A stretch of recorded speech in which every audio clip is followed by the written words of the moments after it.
Hello, everybody. Welcome to this episode of the Keynote Podcast. I'm your host, Solaris, and I interview some of my personal favorite up-and-coming artists in the electronic music scene. Today, I'm joined by Paul, aka Modus. Well, hi there. Um, as you just heard from your host, my name is Paul, aka Modus, and you're listening to Keynote Podcast, everybody. All right. A little bit more about him. He's a music producer. He's from Spain. He's been active as the Modus alias for under 7 years. He recently has just been quickly becoming a really iconic figure in the melodic bass music scene. He's the mind behind the musical saga that is titled The New Year Protocol, which tells the battle of man versus the machine. It's set to last 10 chapters, and so that means that the finale is projected to be happening in 2025. Yes, that is right. All right. He That's has support. so far-fetched. Yeah. He has support from established artists such as AU5, Chime, Xilent. He's got tracks on labels like Heaven Sent and Rushdown. He's got collaborations with a lot of other up-and-comers like Sharks and Skybreak. He's got an official remix for Ace Aura and Millennial Trash. He's got a lot of other achievements that I haven't mentioned. And he just has a really great approach to his music. So I'm really happy to have him on the show. So welcome. Well, thank you for having me. I was actually about to do a little introduction, but like you pretty much summed it all up, and actually added a lot more information than I was gonna do in my version. So yeah, that like when you look back at everything that you just said, it's like, oh my god, I've actually done a lot of stuff that half of it I tend to forget like quite a bit. Wow, Yeah. man. All right. I'm still down. So first of all, I just want to congratulate you on the recent release of Visionary with Skybreak and Miss Lina. I know Yes. that from both of you, it's just been a really long time coming because I heard that track started production in 2017 and it's Yes. finally out. So it must be a really great feeling to finally have that out. Oh, wow. It feels great, but at the same time, like when you look back at now that the song is out and everything, you remember everything that you went through to get that track out. And that's like, okay, I want to forget about this now. It was so frustrating to get this song out after like four full years. I started the song in 2017, as you said. I was actually going to look for a vocalist at that time, but I actually did not find. I did find a vocalist, but they never got back to me. So like, the year is now 2019. 2 years have gone by, and not only is the song not out yet, but there is still no word back from the vocalist. So I was like, well, now I have to do something about this because the song is now unreleasable by this year's standards, right? And so when the pandemic hit, I was like, well, now I have too much free time, so let's remake this from scratch. And I did. I started rebuilding the song from the ground up, and that's when Skybreak joined in because I was having some trouble finishing up the song, like the house version remake of it. And so that's when Sky stepped in, and that's when we also had a helping hand from Miss Lina, who she did do the job. She did get us some vocals. They were absolutely massive. She murdered it, by the way. And well, yeah, the song was actually done, like say by summer 2020. It was already done, and then we went through a few versions of the mix and the master. And like the version that's out right now is like master number like version 6 or something like that. So we went through 6 different masters to get it out and to not get it to sound out of date, just like the first version. Man, it was such such a wild ride of things that had happened at that point. And by April this year, we got the deal from Heaven Sent, but they said, so we are a bit we're not exactly free at the moment.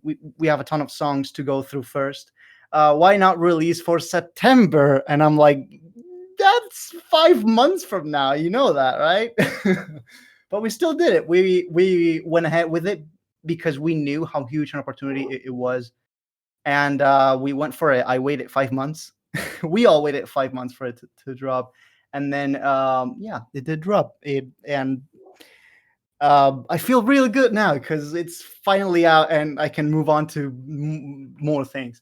But yeah, I'm just so glad that after 4 years of it like being back and forth and all the production and all that stuff, that the fans seem to be enjoying it so much. It is such a dream come true that 4 years of work have actually led to something positive. Yeah. I'm loving it. So yeah. All right. And then just kind of another question kind of based off of that then. Did the track originally start as a solo track? Yes, that is true. The 2017 version was a solo track, and it wasn't even house. It was 140 BPM. It did have the same key, so F sharp. But yeah, it was not even house, and it had nobody involved, at least on the production side. And the original version can actually be found. I have a secondary account on my SoundCloud, so it's called Modus Lost Files, and there I post all sorts of like songs that did not make it to release for one reason or another, or like someone released IDs that never saw the light of day for various reasons. And the latest post there is the 2017 version of Visionary that I did because it was finished. It was a full song. As I looked for a vocalist the first time in 2017. And so I said, well, this song is 4 years old, and nobody has seen it yet. So like, well, I feel like it's now the right time and the place to release the 2017 version so that everybody can see what it went through, what the song went through before it eventually dropped 4 years later. So to kind of see the journey that the track went through in a sense. So yeah. Mm-hmm. So how did you get in touch with Skybreak then? I reached out and I said, well, we were actually like fresh off of a remix that we did for Chime in 2020. I think it was June of 2020. And we did a remix for Chime that dropped on Rushdown. And we were fresh off of that. And then we said, well, why not do another collab, but this time on an actual like solo track of ours, not a remix. And I showed him Visionary, and I told him, I'm having some issues getting this done. So how about you step in and make this right? And we just like went on from there. He actually had the idea of doing a blues duel. And I was like, that is a great idea. Let's actually do this right now. And we did. And that's how it happened. So it's really awesome. And just basically, it was. You've been really awesome. Happy to just have this track out, and I can really tell. Oh, yes. It's finally out. I can't believe it. I can't believe I'm saying this. So let's dive into a little bit more of your history and just a little bit of your beginnings recently. So let's just first of all talk about like, how did you get into music then? Oh, wow. Well, it's funny you should ask that, because that is both a very standard way that I got into music, but also very strange. So if I'm not mistaken, the year is 2012, and I'm fresh off my last year of school, going into high school, right? And so my parents thought it was a good idea to sign me up for a summer camp. And so I went to a summer camp because apparently I had not worked hard enough in school that year. And when I was there, I met this guy. His name was also Paul, by the way. That is very funny. So he was a couple years older than me, but he had this like one of the first Android smartphones, like the Samsung Galaxy from the year 2012, and he had a couple of songs from Skrillex on his phone, and he played them to me, and I was like, "What is this? How do you do this?" Right? Because I had never heard anything like that before. So I thought to myself, well, I'm into computers, I am into music, I have been studying uh, music at an academy for quite a while now, and I know piano, and I know all this stuff. Why not fuse the two and try to get into making music with a computer? And why not see if I can recreate some of the sounds in here?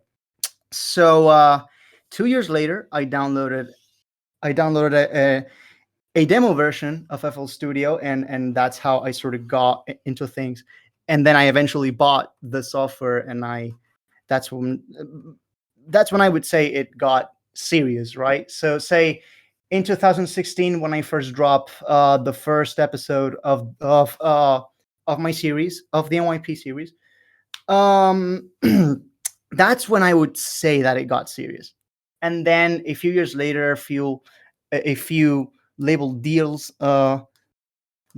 later, and all that stuff, and well, a pandemic later as well, and here we are. Hmm. Yeah. So, with that kind of going on, have you always been Modus? Did you have any other names besides Modus? I did, but they were not like out there on the internet. I was known by some other names, but only like by my friends. When I went out there, when I started out on like SoundCloud, I was already Modus by 2014. So And so, yeah. how did the name Modus come to be? Well, in Spanish, modus can also mean mode, not just way. And in Spanish, there's an expression that you can say the mode or the way in which I do things, right? The mode, so modus, and that's how it played out mostly. So it's kind of a personal connection to you in the way because it's like the way you do music. It's about you. Yes, All that right. is the best way I would put it. Yeah, that's the best way to put it. All right. And so then kind of, let's talk a little bit about kind of your like creative process then. Is there like any way you can kind of describe that? Okay. So I will say right now, 90% of what I come up with starts out in the shower. Like Oh, just off the bat. Hot shower. That's where I come up with 9 out of every like 10 ideas that eventually make it a a modus song. So usually I will have the idea first, so the melody. In this case, say for NYP6, on the shower, I would, you know, I would imagine a melody like na na na na na na na, and then I would think, wow, that's great. Let's bring it onto the computer, and then I'll go through a lot of versions. The first one will sound very bad, but then once you start to develop things, it'll feel like you can actually finish that as a song. And then it's when you start to think about, so how do I want to do the motifs thing? How do I want to do my structure? How do I want to flow, like make this thing flow, right? uh I would say I treat my songs very much like a story, like a narrative. Start, like medium part, and then end.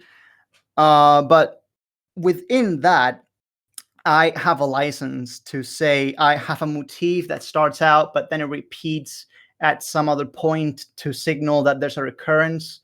So yeah, I might very well use um, all these things, like from a storyline, um like way to see things, right? So yeah, I would say I treat my music like a story. hmm. All right. And so then kind of bouncing off of that, when you talk about your creative process, where do you kind of draw inspiration from then? I draw inspiration from things I'll usually see when I'm just going around on the internet or on Discord when I chat with my audience, or just by listening to some tunes that I really like, say from Xilent or AU5, who have been both long-time inspirations of mine, because they are the pioneers, right? They sort of came up with this theme of modern, say, futuristic sounding electronic music that can be used not just to go rave and get drunk at like 4 a.m. at your nearest pub, but also to like tell a story with electronic music. That was pretty much unheard of until they came around. And so I was just like, I really love that idea, and I'm trying to do some of that stuff, right? As well, in my own way, of course, but still. And so kind of bouncing off of that, you've been kind of creating a real kind of aesthetic with your branding and also just kind of with your music that's, with like the NYP series and all that, that's, Right. very futuristic, spacey, like lots of robots. For example, the NYP is all about, the man versus the machine. Right. So how did that kind of come to be then? I just love the color blue. I just love blue. I love when things are like very like futuristic and like specular material thing, like Cinema 4D. Say, when I'm trying to make some art, when things are made of glass and they reflect things, and I just find that super aesthetic in a way. You will also find that in the NYP series, for example, I tend to associate things with a color. Humans are usually blue, and the like AI is usually featured in red when possible. And that can also go. That may also apply to the music itself. So the humans will. Most of the time, humans are associated with the orchestra, with real instruments, and the synths are reserved for the protocol. And so I tend to try and make this amalgam of real instruments versus synths and growls and orchestration and arrangement to make that work, right? Yeah. Hand to hand. In a way that I don't think many people have seen before. So yeah. I'm pretty proud of that. Yeah, because it's really kind of, like I said, it's just been really kind of cool to just kind of see your branding and just kind of see you and just kind of the heights that you've been hitting recently. Well, thanks, man. Yeah. Really appreciate that. Of course. That it actually works out and it resonates with people. That is what makes my day at the end of the day. Yeah. So have you seen like a lot of evolution then since the beginning, and like kind of how would you kind of describe your evolution since you started out? Oh my God. It's been such a long way. There are so many evolutions, but I would not say it has been a linear thing. There have been some things where, like, say I started out in 14, right? But then 15, 16, 17, I had been pretty much like at the same levels. So I got stuck. But then 18, 19 were some periods where like I got my shit together and the quality really started to go up. So I would say it has been more not even exponential, but just like in steps. So there has been some times where like for many years I got stuck on the same level of sound design skill, and then like in 3 months I find out about something, or I start to study sound design, which I graduated this year as a technician. So I'm a certified sound technician now. Yeah. And that has totally helped me with the mixing and mastering side of things to get my songs to the next level. Because it really helps a lot to know about how a compressor actually works, how a reverb actually works, what the parameters actually mean, right? And to have all the knowledge right there in your head, it makes things so much easier. It takes away so much work of guess, right? So that's what I would say has been very important to getting my stuff to be improved. Yeah. Earlier this year, you actually mentioned on Twitter that you had landed an internship in Valencia in Spain. Oh, yes. Yeah. How was that? Just curious. Well, they were some pretty fun 3 months. So it was basically 3 months where, as part of my degree of my studies, I got to go to another place in Spain to see how they worked there at a studio that does sound and music for video games. And so I went there for 3 months, and I stayed there with the guys that worked over there. Super nice people, by the way. And they just taught me how they do all their stuff, and how the sound for video games industry works. And that also gave me a lot of insight into like how they mix, how they master, the tricks they use. They gave me a lot of advice for, say, some synths, some effects they use, how they tend to EQ some things. And it was a really fulfilling experience, because not only that, but I got to live alone for 3 months, and also like do stuff on my own for 3 months, right? Like buy my own food, go to the studio on foot, and like do all these things on my own. Yeah. All right, so then let's kind of talk a little bit more just about kind of like the skills and experience that you've had as being a music producer. And so I'm just kind of wanting to know, what is it that you enjoy the most about, being a producer? I would say it's just the feeling that you're doing a thing that you love, but also that the fans enjoy that you love doing what you love, right?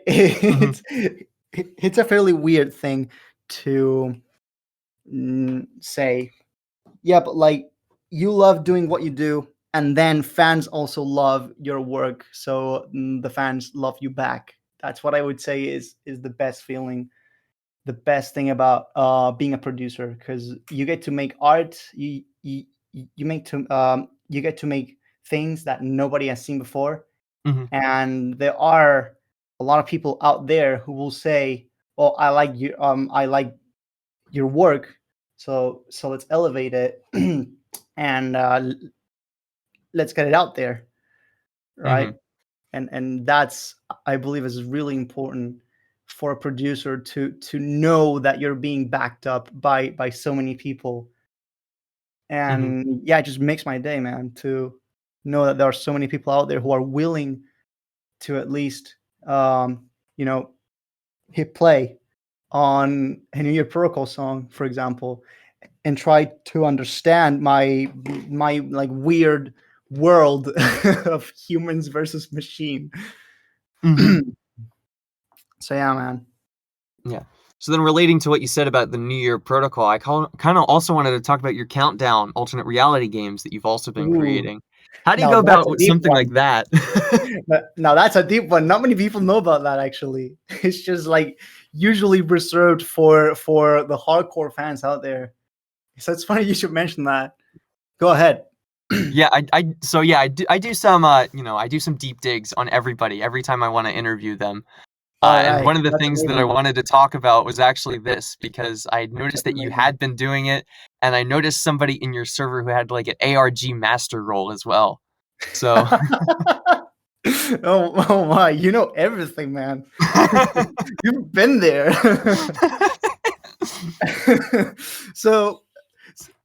So basically, the role of the ARG now is to provide fans with a way to make the 60-minute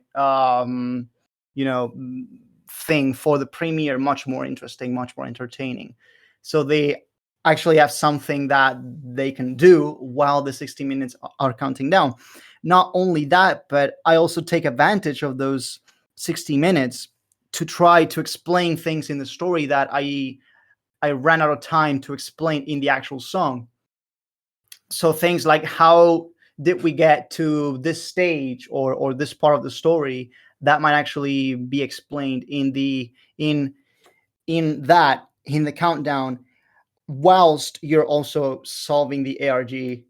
So that it's like many things at once. I would say that. Yeah.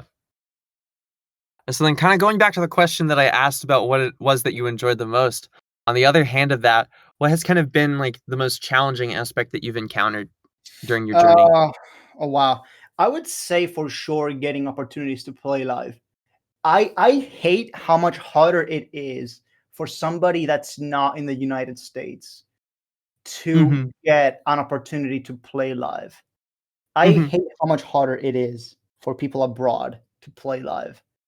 And me included. Like, I feel like we should have just as much an opportunity. Like, I know the logistics are not as easy. I know that. But we should still be given a shot, I believe. Yeah.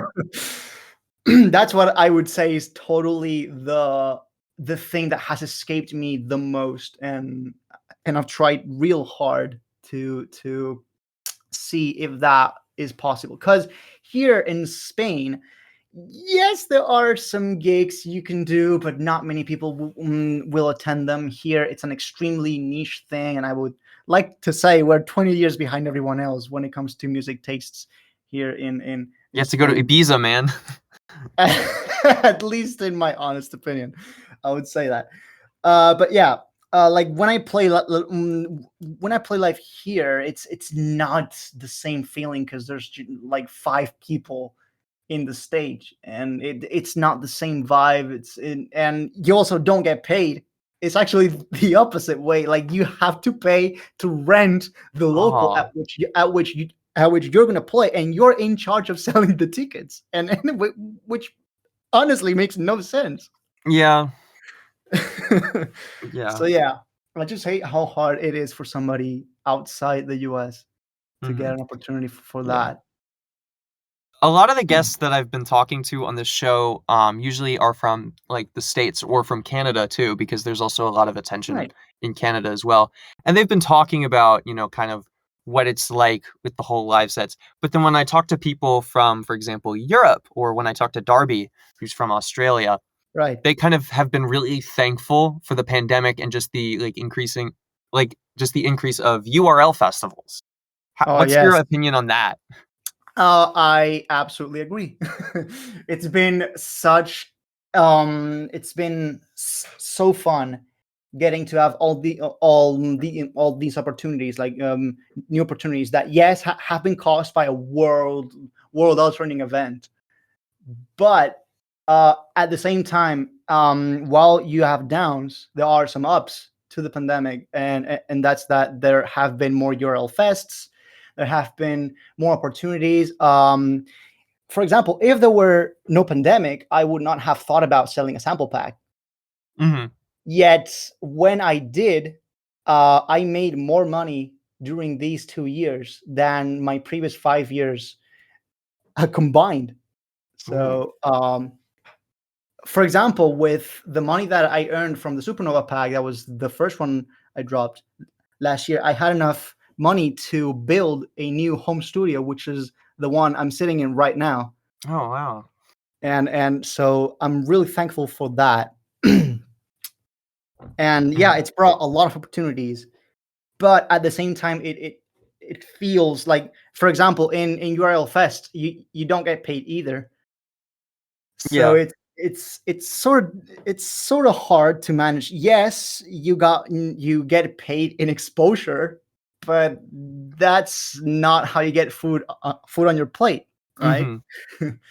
So you still have to work on that. But yeah, it has been a really beneficial thing, I would say, for us small artists. And so kind of, going off of that then, with just the kind of idea is, just you mentioned a lot about, your sample pack and how you've made a lot of money. Right. Is music something you do full time now? The answer is no. Still no. uh, I do not make a living with music. That is for sure. Hmm. There's still a long way to go. But yeah, right now I'm trying to mostly get my driver's license. I'm trying to see if I can get some jobs done here and there that are related to music, but not to modus. So, say helping on the sound for a short film, or attending a studio, somebody where I live, and like doing some jobs for them. So I have to take advantage that of the fact that I graduated as a sound technician, like I mentioned earlier. So Hmm. in that sense, I have to look for those opportunities before I think about making a living like full time on music, which, like I said, I feel it's very far away still. Hmm. A question that I always like to ask people is like, what's their favorite song? But some that they've made.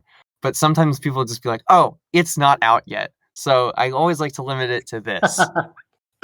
What's your favorite song that you've made that's currently out, and why? Currently, yeah. Oh my God, that's such a hard question. Oh no. Oh no. I have got so many songs I'm really proud of like how they turned out. And yeah, you would be right to guess that my favorite song that I made is not out yet. Okay. That is very true.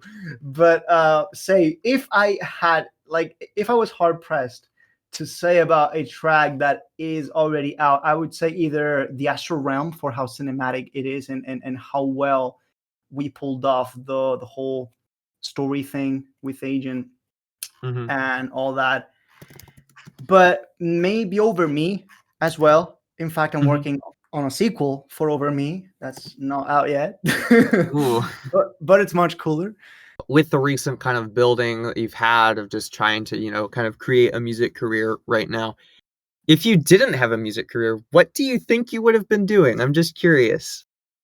I would just be doing, well, since I graduated, I Hmm. would be doing something related to the thing that I graduated from, which is still related to sound, just not as an artist. So Hmm. maybe I would be miking up a concert, or just being an assistant for a mixing engineer, some Hmm. like that, for example, or just being a mastering engineer of my own, or like, who knows. But yeah, it's safe to say I would still be doing something that's related to the profession, to the Okay. sound profession.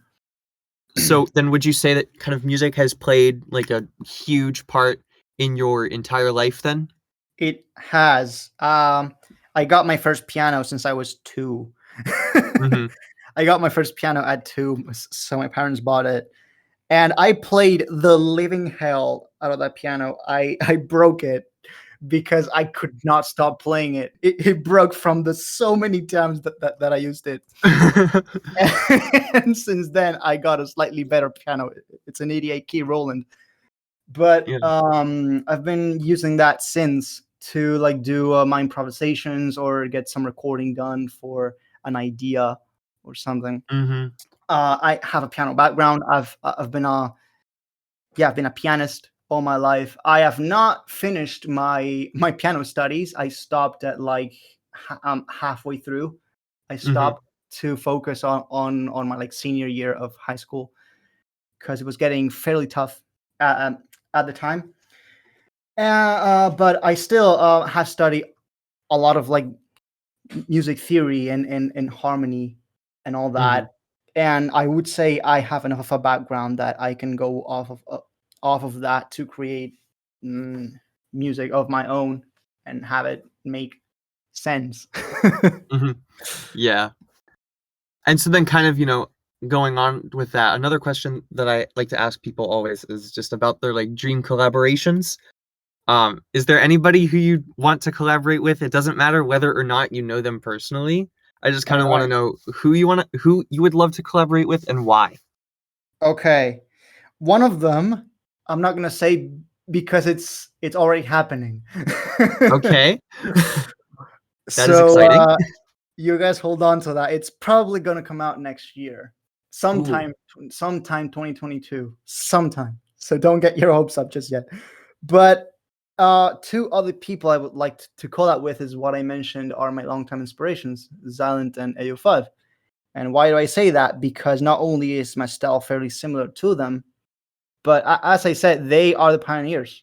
I would love to be able to learn from the pioneers of the genre, of the like modern cinematic-esque futuristic electronic music in a way.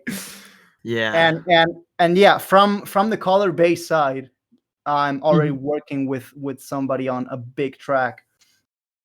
Okay. It's gonna be epic. No All right. details yet, but yeah. Okay. Well, I'm just saying that I know that that is probably really exciting for you. Oh Um, yes, it is. yeah. And so kind of another kind of creative question that I have for you is, so I know that a lot of people, basically everybody deals with like a creative writer's block. How do you deal with it? Well, I don't. When there is a block, I try not to force it. Not to force it. So basically, if I do have a block, I'll just not open a file in a long time. I'll forget about it, forget that I'm a musician, and just wait. Mm-hmm. Because it's you might think, well, that's not very time efficient. It actually is more time efficient than forcing it, because if you force it, you're making the block longer, right? Mm-hmm. Longer than it has to be. And then when you least when you expect it the least, you will be, say, on the shower again, and you'll come up with this great idea that will get you out of that block. And it's proven. I can tell you, I've been through it and it works. So if you have a block, just don't deal with it. All So right. embrace it and just tune out of the music world for a while, for as long as you need. All right. Do some other stuff in the meantime. Go Mm-hmm. drink some peach juice. I don't know. It's funny. I did an interview with Similar Outskirts a couple of weeks ago, and he said go eat a sandwich. So Oh no, I'm addicted to peach juice.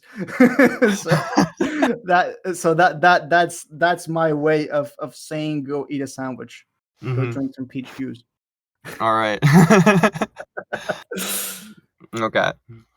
So then kind of we're kind of wrapping up on a little bit of the time of the episode of this podcast here, and so some of the questions that I always like to ask people are just about like, what advice would you kind of have given yourself if you could go back and give yourself some advice, like what would it be, like when you first started out with producing, let's say. Wow. I have not thought of that. So, if anything, I would like to say don't give up, because it's going to be a very long way. In fact, I started out on October of 2014. So that means it's officially been exactly 7 years since I started. Hmm. And I'm still not quite there.